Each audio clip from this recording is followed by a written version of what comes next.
Hi friends, happy Friday. Today is April 17th. This was my grandpa's birthday. And we finally hit that number I didn't want to hit, day 30. 30. So that's a month, isn't it? And tomorrow, it will be exactly 1 month since I last saw you guys at Brown School. I hate that. I miss you guys. We are still reading Ribsy by Beverly Cleary. And I thank Beverly Cleary for allowing me to read these books. I've been reading them for 25 years, but for allowing me to read them to you this way, because it's my only way to reach you guys during this time. So Ribsy, chapter 4, becomes a mascot. Did you ask your parents yesterday what a mascot is?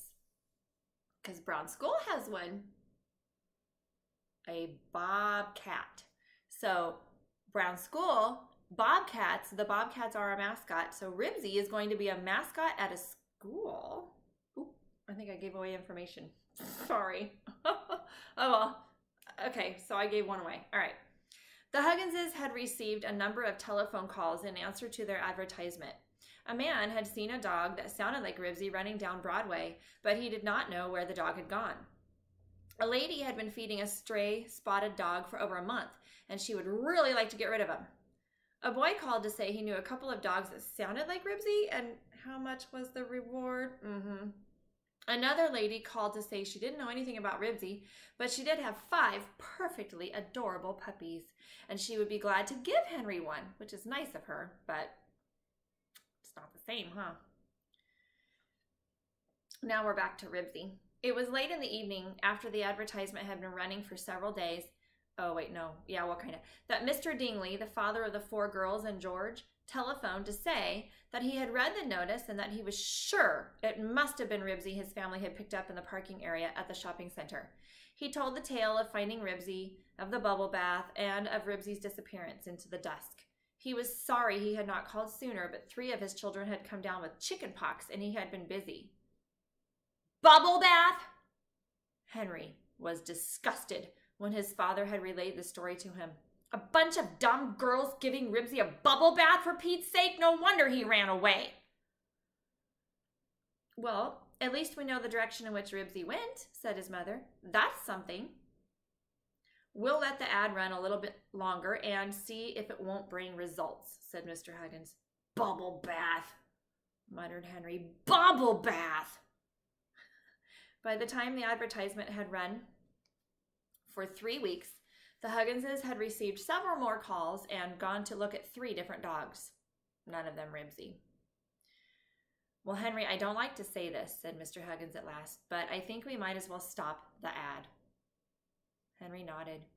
He could not think of anything to say. He was sure Ribsy had to be someplace, that someone must have him, but that someone quite plainly was not going to answer an advertisement in a newspaper. And why should he? Ribsy was such a good dog, anyone would want to keep him. Okay, now we're on Ribsy. By now, Ribsy was back inside the city limits. He had learned from his own neighborhood on Clickitat Street that many people fed their pets outside the back door or in the garage. This made his search for food fairly easy as he continued his journey. He had only to investigate backyards, and sooner or later his nose led him to a dish with a few crumbs of food, or, if he was lucky, to a whole bowlful. Unfortunately, most of the people whose yards he's passed through kept cats. He gulped down several meals of rather fishy cat food. Workmen eating lunches out of lunch buckets were another source of food. Workmen tearing up the streets, workmen repairing phone wires, workmen putting new roofs on old houses. All of them were glad to share a corner of a sandwich or a bite of a donut with a friendly dog.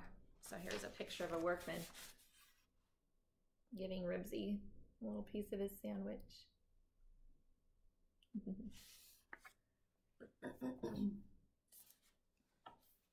Hunger was not Ribsy's problem. He was no longer sure of the way toward home. None of the streets he followed seemed to lead to Clickitat Street. He searched for something familiar, something that would lead him home to Henry Huggins.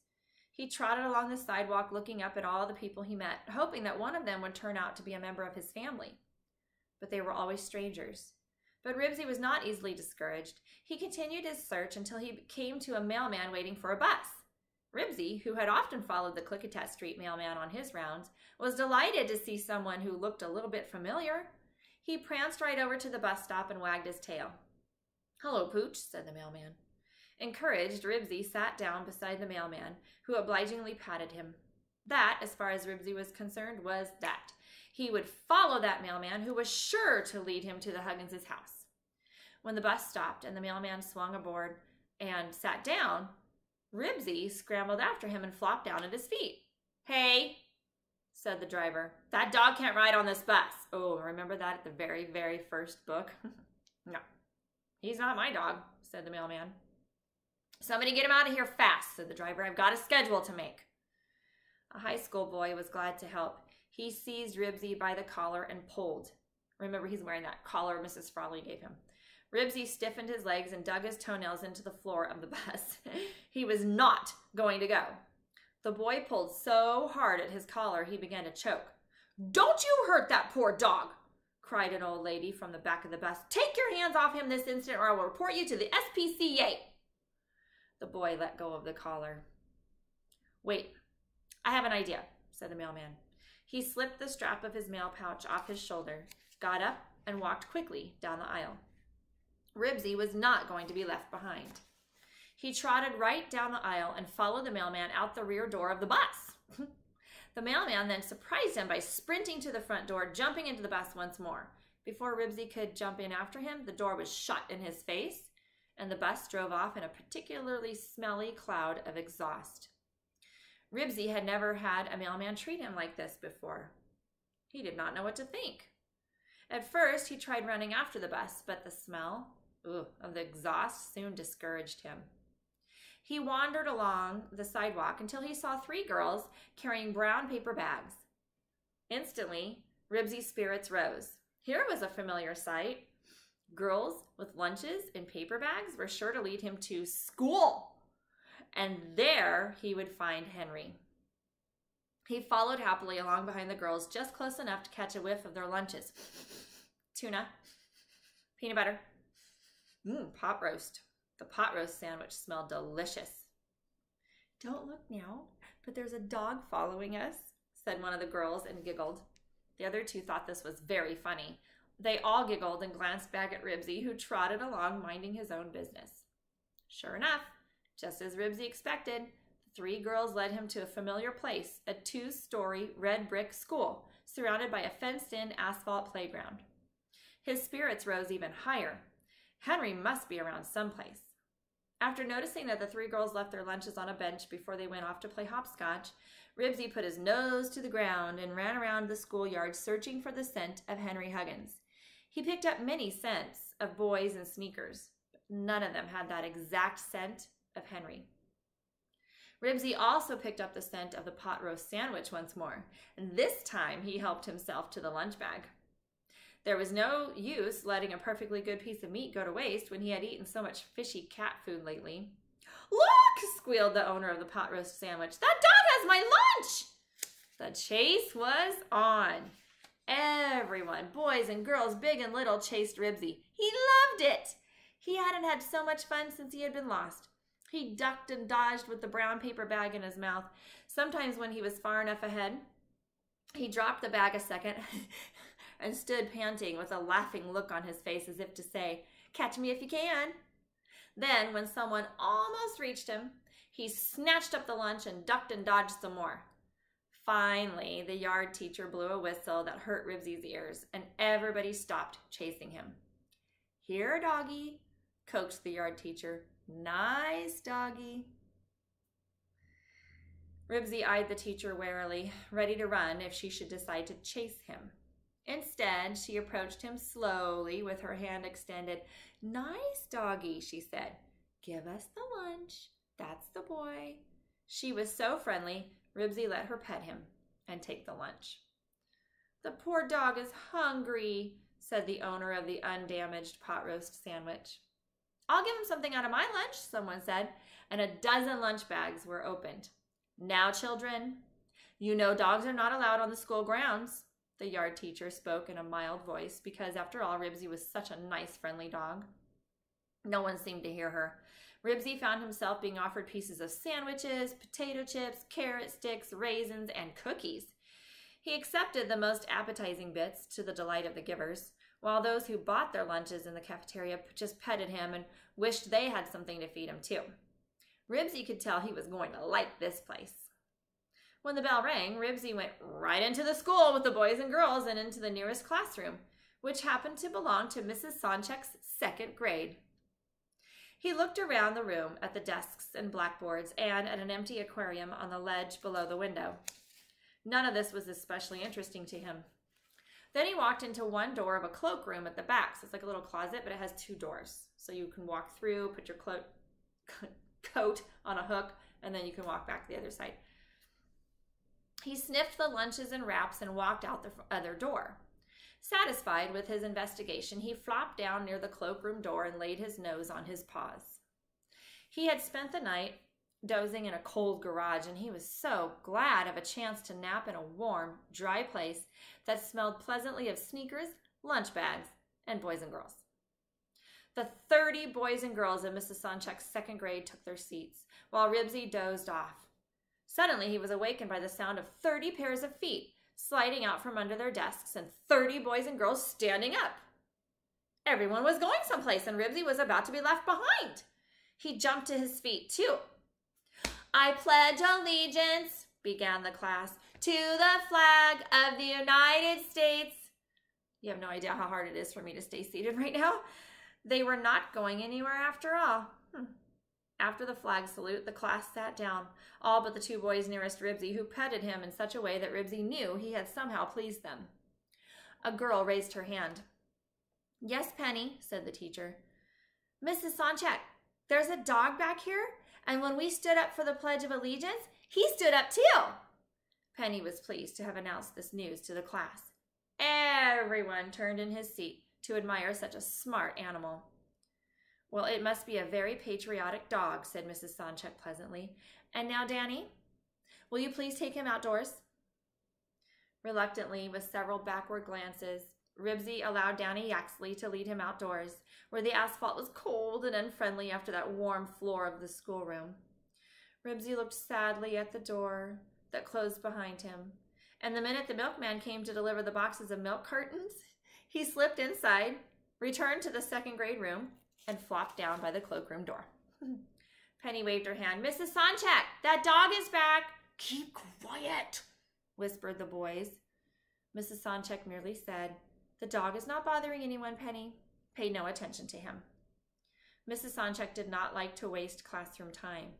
There were so many interesting and important things to learn in the second grade, right? I miss it. That was how Ribsy became a member of the second grade. He spent his nights in garages whose owners had left the doors open. In the morning, he went to school with the neighborhood children who fed him bits of their lunches, and in a day or two, they began to bring him an occasional dog biscuit. When he was thirsty, he only had to go to the drinking fountain in the schoolyard, and some boy always turned it on for him. After he had managed to lap the spurting water with his tongue, the boy usually had a drink too. Following the flag salute, when he was sure of being petted if he stood up, he dozed all morning, going out at recess with the rest of the class. At lunchtime, he got in line and went to the cafeteria, where he finished the sandwiches of those who asked him to, except peanut butter sandwiches. These Ribsy would sniff and politely refuse. Peanut butter stuck to his teeth. After lunch, he lay at the back of the room with his nose on his paws, waiting for school to be out, so that he could play with anyone who wanted to play with a friendly dog. It was a pleasant life. And here he is in lunch line. Look, that kid's playing with her ponytail. Look. It's funny.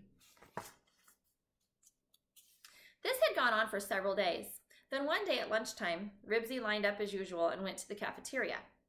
He was very well behaved, stayed with his class, and sat down beside a table where Mrs. Sonchek's bag lunchers were eating, while the rest of the class lined up to buy their lunches. He was licking the remains of a crunched-up potato chip from the floor when he became aware of a man standing over him. "And who is our friend?" asked Mr. Woody, the principal. "A dog," said Bill Amato. "A nice dog," said Penny Moise. Ribsy was pleased when the principal stooped to pet him. "Well, whose dog is he?" asked Mr. Woody. "Search me," said Peach Slickdom. "He comes to school every day. He lives around here someplace. See, he has a collar." He pointed to the red collar Mrs. Frawley had bought for Ribsy. "I know," said Mr. Woody. "I have seen him. Perhaps he belongs to someone who is away at work all day. From the fancy red collar, I would guess he belongs to a lady." "Oh, please let him stay," begged Penny. "He's an awfully good dog. He even stands up for the Pledge of Allegiance." Mrs. Sonchek's bag lunchers all nodded. Ribsy wanted to please this man, so he held up his left paw. Mr. Woody smiled and shook hands. "Well, fellow, I see you are a southpaw," and that's what they call left-pawed dogs, I guess, southpaw. Ribsy, always glad of attention, stood up and wagged his tail. "It looks as if Mrs. Sonchek's room has a mascot," said Mr. Woody, "as long as he behaves himself." Mrs. Sonchek's bag lunchers beamed at the principal. "Our mascot is always good," said Penny earnestly, and the others nodded. The week went smoothly until Friday arrived. Friday in Mrs. Sonchek's room was show and tell day. It started like any other day. Mrs. Sonchek looked around the class and noted that Danny Yaxley was absent. Ribsy stood up with the rest of the class for the flag salute and then flopped down for a nap. "Does anyone have anything to share with the class this morning?" asked Mrs. Sonchek. Kathleen Adelson came to the front of the room to show off her doll, which had a pair of real little sunglasses. The boys looked scornful. Pete Schlichtman showed a tool chest he got for his birthday. He said his mother would not let him use the hammer or the saw in the house. The boys looked interested. They wished they had tool chests too. Philip Gorberg had just finished telling about the time he was riding down a hill with his father and the brakes of the car refused to work when the door of the classroom opened. Danny Yaxley came in with his mother, who was carrying a sheet of corrugated cardboard and a wooden box with holes bored in the side, drilled. It was a rule in Mrs. Sonchek's room that anyone who brought a pet for show and tell had to bring his mother too. The mother's job was to take the pet home. "Oh, I'm sorry we're late, Mrs. Sonchek," said Mrs. Yaxley, who looked as if she had not taken time to put on her lipstick. "Danny insisted on bringing his squirrel for show and tell. The cage was too big to carry, and I had to stop and bore holes in this box, and, well, I'm not very good at boring holes." All the boys thought this was funny. They were sure they would be good at boring holes. That means drilling a hole. The class was excited. They were going to get to see a real live squirrel right there in school. "My squirrel's gnawing on the box." Danny's eyes were bright with excitement. "Oh, a live squirrel!" exclaimed Mrs. Sonchek, smiling bravely. But how can we see it in a wooden box?" Danny said the aquarium was empty and we could put Frisky in it with this cardboard over the top. Mrs. Yaxley looked apologetic. The whole thing was not her idea. So Frisky is the name of my first dog. So I think it's kind of cool that I get to read that name again. "Yes," said Danny, "Frisky will look real nice in the aquarium." The class was delighted. A squirrel in an aquarium. "All right, Danny," Mrs. Sonchek gave her permission. "Oh, I'm so sorry to take up so much classroom time," apologized Danny's mother as she put the wooden box down inside the aquarium. "Now, Danny, hold the cardboard over the top and clap it down quickly when I take my hands out." She slid back the lid of the box. Ribsy, who had opened one eye when he heard the murmurs of excitement from the children, caught a whiff of squirrel. He did not even stop to think. He automatically jumped to his feet, barking. "Oh!" Startled, Mrs. Yaxley gave a little scream and jumped away from the aquarium. She had not noticed Ribsy. Danny dropped the cardboard. A gray squirrel with a bushy tail darted out of the box and sprang up on the edge of the aquarium. Ribsy put his paws up on the counter and barked furiously. "That squirrel did not belong in here!" Chattered Frisky, and ran along the counter below the windows with Ribsy following on the floor. The class laughed and shouted. "Catch him!" cried Mrs. Yaxley. A boy grabbed Ribsy by the collar. Ribsy pawed the air with his front feet and strained at his collar until he choked. Mrs. Sonchek pounded on her desk with a ruler. "Class," she said. "Class, please." This is craziness.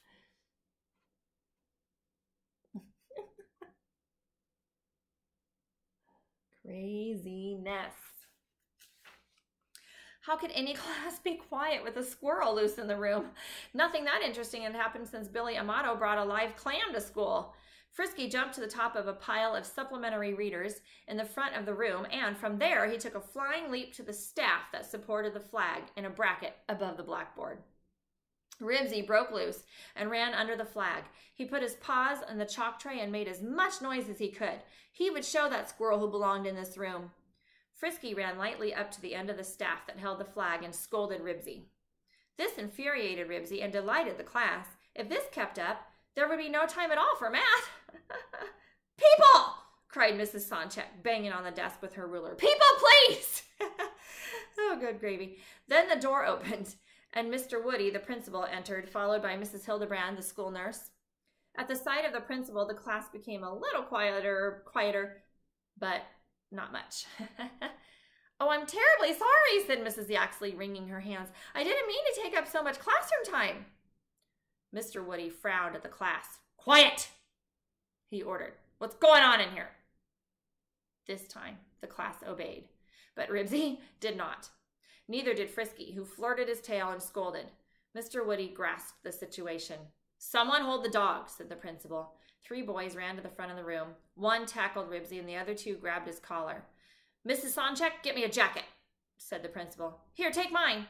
Danny pulled off his jacket and handed it to Mr. Woody.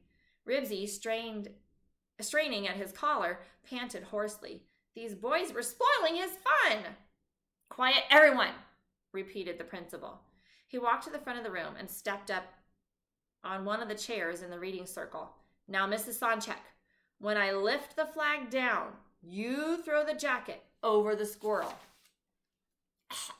Ribsy made a strangling noise while the class, quiet at last, waited breathlessly to see if the principal's plan would work. This was much better than a live clam. Slowly, the principal reached for the flagstaff, and slowly he lifted it out of its bracket above the blackboard. Squirrel stopped chattering. Slowly, the principal lowered the staff. Never had Ribsy wanted to leap at anything as much as he wanted to leap at that squirrel. Slowly, Mrs. Sonchek lifted Danny's jacket. Scolded Frisky. Ribsy, who would accept anything from people, even a bubble bath and a little straw hat and spectacles, resented the sassiness of that squirrel. He growled. Frisky leaped from the flagstaff. Mrs. Sonchek tried to throw the jacket over him, but it fell empty to the floor, while Ribsy ran lightly along the chalk. No, not Ribsy. Frisky, the squirrel, ran lightly along the chalk tray, hopped to the floor, and ran under the teacher's desk. Mrs. Sonchek picked up the jacket and prepared to try again, while Mrs. Yaxley and Mrs. Hildebrand took jackets from the cloakroom and prepared to stalk the angry squirrel. Mr. Woody replaced the flagstaff in its bracket and armed himself for the chase with the yardstick Mrs. Sonchek kept on the chalk tray to use as a pointer. When some of the boys started for the cloakroom to get their jackets too, Mr. Woody said sternly, "In your seats, class." There were enough people running around already. Mr. Woody rattled the ruler under Mrs. Sonchek's desk. Frisky darted out and ran down an aisle. The 3 women threw the jackets and missed, while Ribsy barked and strained at his collar. The girls pulled their feet up from the floor, but the boys sat on their desks to get a better view. "Mr. Woody," said one of the boys who was holding Ribsy, "why don't we let our mascot chase him? I bet he could catch him." "No," said half of the class, mostly girls, who felt sorry for the squirrel. "Yeah," said the other half, mostly boys, who wanted to see a dog catch a squirrel.